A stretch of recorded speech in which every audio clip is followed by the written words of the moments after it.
Many of you asked for tips on tackling social anxiety, so in this video we'll cover the two main components of anxiety, a technique for overcoming it, and 3 tips to boost your confidence at the same time.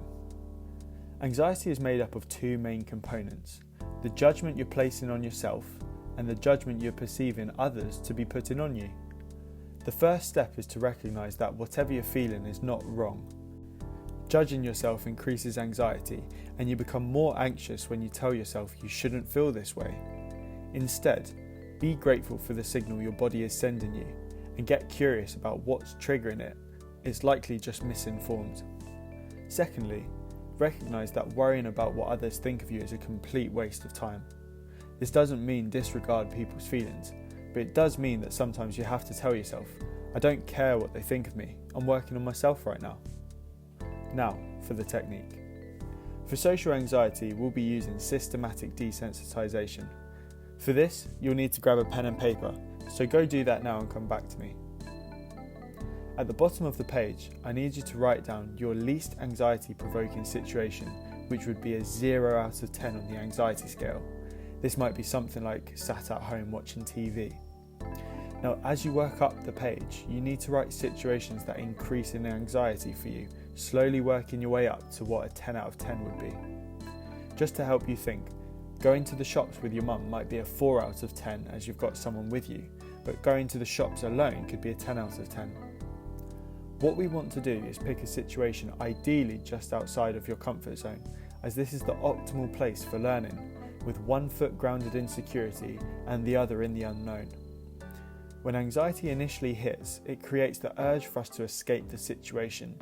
However, this physiological response typically subsides within 20 to 30 minutes.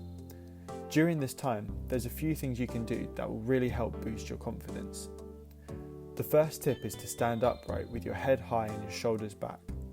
Not exaggerated like some strange hybrid giraffe, but as what you imagine a confident person would look like. Our body language has a proven effect on our mood and even hormone secretion, so fake it till you make it. Secondly, make sure you look at people. You may struggle with holding eye contact, but one of the reasons you feel anxious is because you don't know what people are thinking of you and you're assuming it's negative. To get a better idea of what people are thinking, look at them. Their expression may tell you a lot, or you'll more often notice they're not even paying attention to you at all. Thirdly, focus on breathing into your belly and be mindful of your body. What I mean by this is to slow everything down, as often when our breathing and heart rate increases, as does the speed of our thoughts. Pay attention to how your body feels and where you're holding tension. Is your neck tense? Are you hunching over? Maybe you're tensing your belly. Tune into these areas and consciously relax them whilst breathing deeply. Now, this may take some practice, but the difference is instantly noticeable. What we want to do is stay in the situation until the feeling subsides. The reasoning for this is if we leave when the anxiety arises and flee the scene, the sweet relief we feel becomes a learned behaviour, where the next time we enter that scenario, we subconsciously remember how much better we felt when we left. Your brain needs evidence that the situation won't harm you, so staying in the fire is essential. By doing it once and reflecting on the situation, you take one block out of the bad behaviour and start building your new healthy one. Don't get me wrong, this takes courage and willpower, but with each successful attempt it becomes easier.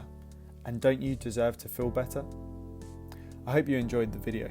Let me know what you'd like me to do a video on next in the comments below, and don't forget to like and subscribe. See you next time.